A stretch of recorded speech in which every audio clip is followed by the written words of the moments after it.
ባል የሌላቸውን ሴቶች በችግራቸው ሁሉ እንድትረዳቸው፣ ወላጆቻቸውን ያጡ ልጆችን እንደ ወላጅ ሆና እንድታሳድጋቸው፣ ረዳት ለሌላቸው ድሆች ረዳት እንድትሆናቸው ጌታችን ስልጣን የሰጣት።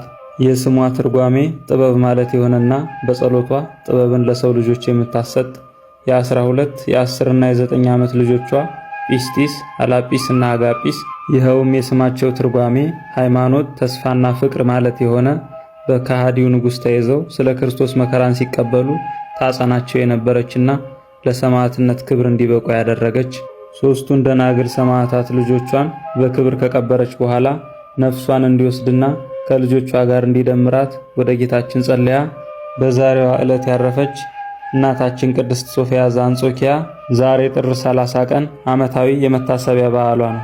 ዳግመኛም ስማችሁን የጠራ መታሰቢያችሁን ያደረገ እስከ 14 ትውልድ ድረስ እምርላችኋለሁ። በስሜ ጽዋ ማህበር ታደርጉባት የነበረች ይህችን ቦታ የተሳለመ ኢየሩሳሌም እንደተሳለመ ቆጥርለታለሁ ብሎ ጌታችን ቃል የገባላቸው ከሮም ወደ ኢትዮጵያ መጥተው አክሱም አካባቢ በየወሩ በ29 በጌታችን ስም እየተሰባሰቡ ማህበር ያደርጉ የነበረና ጌታችን በማህበራቸው በደሃ ሰው ተመስሎ የተገኘላቸው 30 ምዕት ጻድቃን ዘማህበረ ዴጌ ዛሬ ጥር 30 ቀን ከሞት ፊት የተሰወሩበት ዓመታዊ የመታሰቢያ በዓላቸው ነው። ለእግዚአብሔር ምስጋና ይሁን።